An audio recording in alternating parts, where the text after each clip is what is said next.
Good morning, dear students. In this video, I will explain to you lines 6 to 10 of the poem Abou ben Adhem by Leigh Hunt. In the previous video, I had explained the lines of the same poem Abou ben Adhem, the first 5 lines. Let us today have a look at lines 6 to 10. As I explained to you, kindly have your books open at page 35 while I read, you to follow your text. What are the lines? Exceeding peace had made Ben Adhem bold, and to the presence in the room he said, "What writest thou?" The vision raised its head, and with a look made of all sweet accord, answered, "The names of those who love the Lord." So you see, exceeding peace. Exceeding means, since he was an honest man, he led a selfless, simple life without any dishonesty. This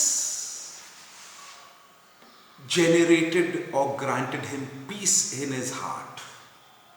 Now it filled him with peace, him being a pious, selfless, honest, kind and serving person. This made him fill his heart with peace. The peace gave him the courage not to fear the presence of the angel in his room. It made him grow brave enough, and he being sure that God would protect him for the kind of person he was, the selfless service that he had rendered towards others, he was assured that God would always protect him.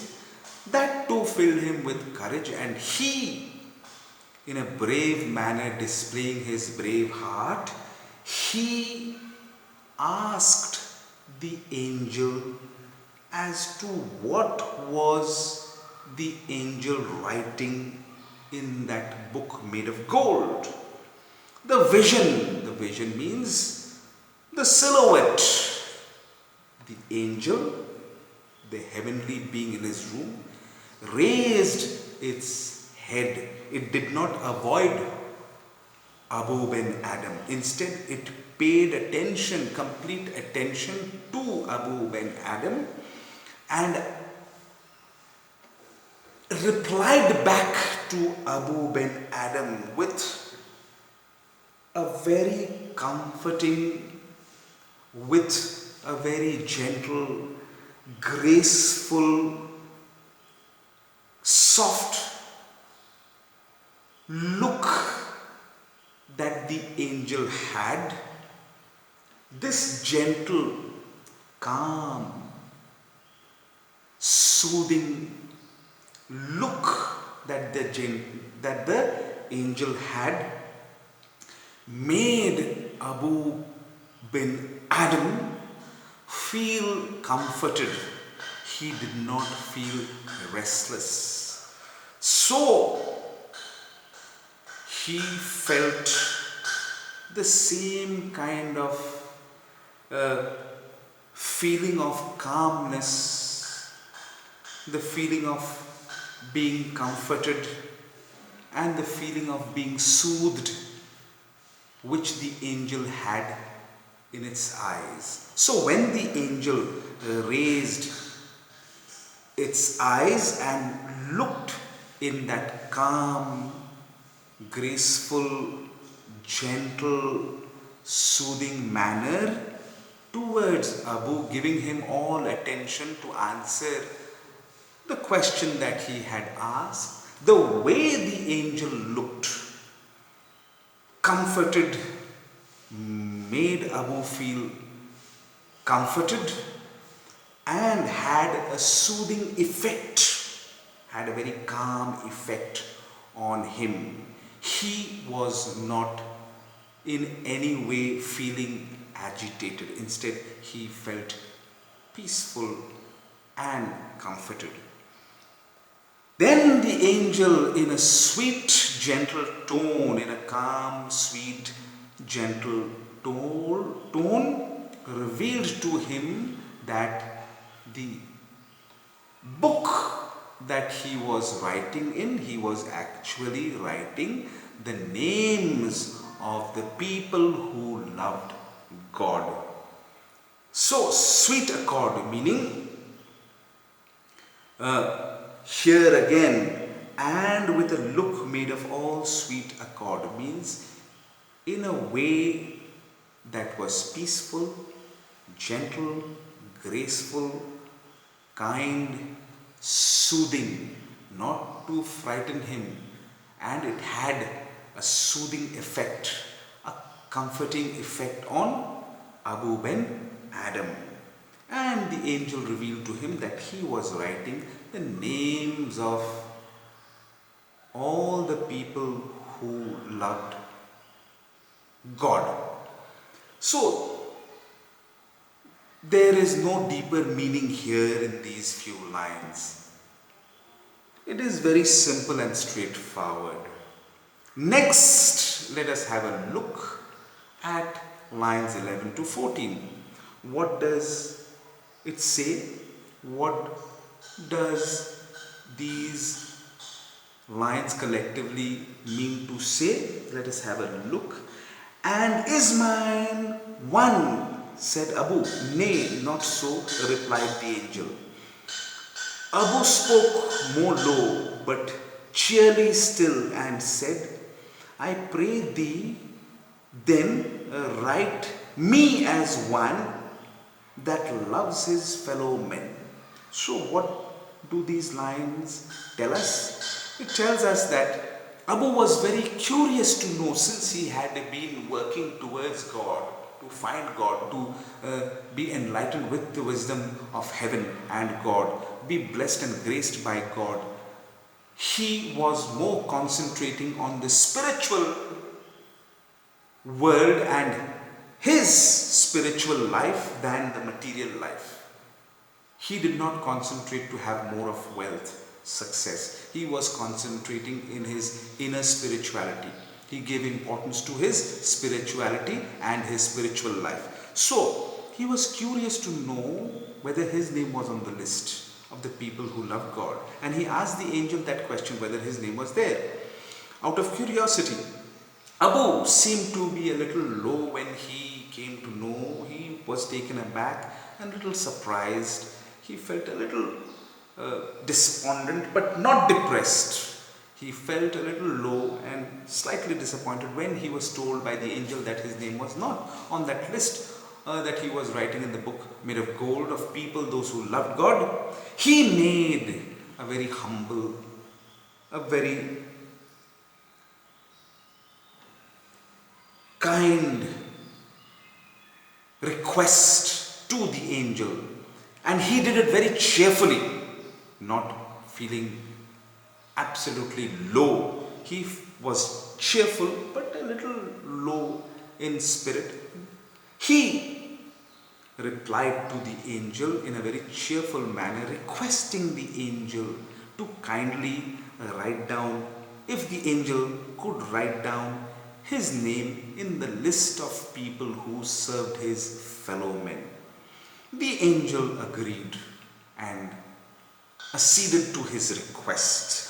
So again I repeat, Abou was curious to know what the angel was writing in the book made of gold. The angel said that he was writing the names of people, those who loved God. Out of curiosity, Abou ben Adhem asked to know whether his name was there in that particular list of people who loved God. He was disappointed to know when the angel denied that his name was not there. He felt a little taken aback, but he was not depressed. He did not go down into depression.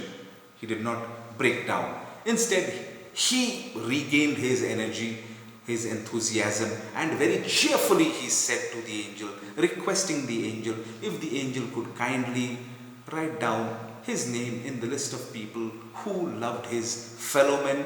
And the angel complied, agreed to his request, and noted down his name in the book of gold, in the list that was exclusively for people, those who served his fellow men as requested by Abou ben Adhem.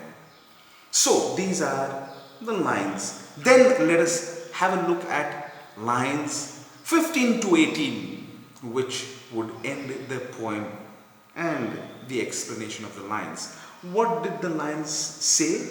The angel wrote and vanished. The next night it came again with a great awakening light, and showed the names of whom love of God had blessed. And lo, Ben Adhem's name led all the rest. What it means is, the angel granted Abou's request. It noted down his name in that book of gold, in the list of men who loved his fellow men. And it disappeared. It reappeared the next night in Abou's room, and in the form of a great awakening light.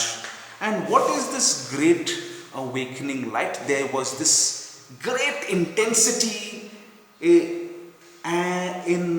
the dazzling appearance of the angel. It was much more brighter. The presence was much more brighter than the previous night. So the intensity of the brightness and the dazzle of the angelic appearance had increased many folds that night. And here, this reference of the great awakening light also means that people, when they experience God in their lives, they get enlightened. They are graced with enlightenment. This spiritual awakening that happens in them, they become spiritually conscious. So their purity is awakened. Here also it signifies these words, a great awakening light. It signifies the presence of the heavenly wisdom coming into the life of Abou ben Adhem, who from deep slumber was awakened to receive the purity and the enlightenment of God in his life. He was awakened by this bright light.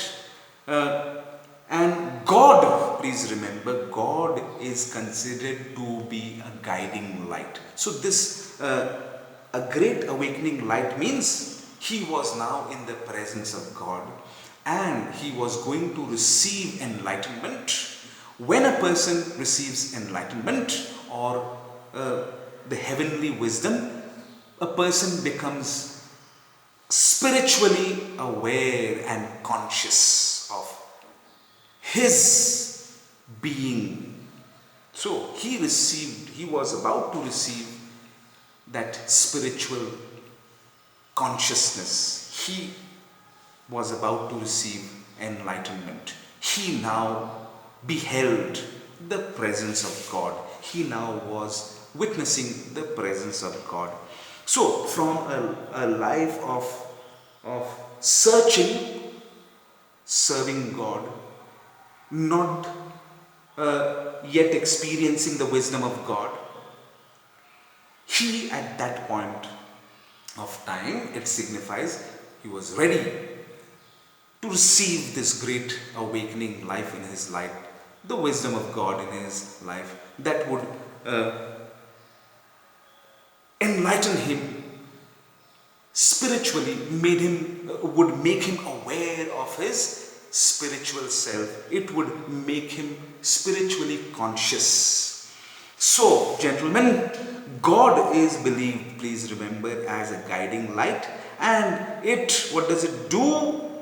It enlightens people, it guides people, takes them away from the path of darkness, ignorance, and sins, and fills them with wisdom, fills them with peace, makes them conscious of their own spirit, and it fills them with this great feeling of happiness of being one with the Creator or Almighty God. This great awakening light also symbolizes spiritual consciousness, which people experience in the presence of God when they receive God in their lives. So here, the great awakening light of the angel was a symbol of enlightenment being presented to him.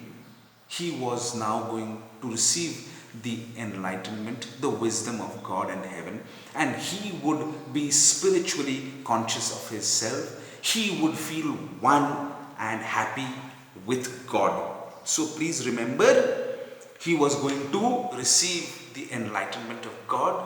He would become spiritually aware, and he would feel oneness with the Almighty God, our Creator or his Creator. And that period of waiting and searching, that period of darkness where this continuous search for God was going on, was going to end, and something nice and pure was going to happen in his life. So here, and showed the names whom God loved, whom love of God had blessed. And the angel appeared in his book of gold. He showed the names of people, those whom God loved. And he was surprised to note that his name was right on the top of the list. And he was extremely elated. He was overjoyed. He was filled with emotions of happiness. He found it difficult to express how happy he was. So this proves that God rewards are for people those who are selfless in their service to their fellow men. Through this granting of wisdom, this granting of enlightenment, this granting of God's grace and spiritual consciousness to Abou ben Adhem for his selfless service to his fellow men, it is proved that one can achieve the graces of God, get near to God, experience the grace of God and the kindness of God, the presence of God in one's life, if one serves selflessly his fellow men and women. So God treats people with love and considers them as his own if one serves his fellow creatures selflessly without any selfish motive or without the thought of any reward. Here you have to remember, conversely, you have to remember that those who worship God with an empty heart and they just pretend to be pious and they are self-centered, they only think about themselves, that they do not serve the poor, the needy, their fellow creatures, they would not be receiving God's grace or enlightenment, or they would not receive the spiritual consciousness to experience the presence of God in their lives. Instead, God would shun them away, keep them away from Him. And His heavenly grace, God would not grant them the heavenly grace. So, gentlemen, here The angel wrote and vanished. The next night, the angel reappeared with a great awakening light. The presence of the angel, the intensity of the dazzle of the angel was much more than the previous night. And here, the few words here, these words, a great awakening light, also signifies that he was at that point of time when he would be receiving the great awakening light of God, the enlightenment from God. He would receive the wisdom of God, and it was a time when he would become spiritually conscious. He would receive the spiritual consciousness from God, and which would help him to experience the presence of God in his life. It would completely transform him. It would change his life from that path of search and waiting to a path of finding God and being happy, one with God in heaven. Just like many of these important people, Jesus Christ, Buddha, who went on searching with those important questions. He went on a search, a long search, and then he received enlightenment, the presence, the great awakening light, and that enlightened him. It made him grow spiritually conscious and experience the presence of God in his life. He obtained the heavenly wisdom. He was aware of his own being, and he experienced that he was a part of the same God who had created him. And God granted him grace at the end for his service to humankind, his fellow men. And the angel showed the book of gold, in which his name was mentioned right on top on the list of people who God loved very much and regarded him as his own, and he was going to receive the grace, wisdom, and the enlightenment from God, and God would love him and had chosen him as one of his own. And he was extremely thrilled, happy. He felt elated, he felt joy, and he felt overwhelmed with happiness in his heart. So gentlemen, this completes the explanation of the lines. Whatever I have said, I am going to send it to you across on PDF form. Have a look and go through it carefully and learn from it. So the themes, the style, then we have what is called the title of the poem. I will do it in the next video. So thank you, gentlemen.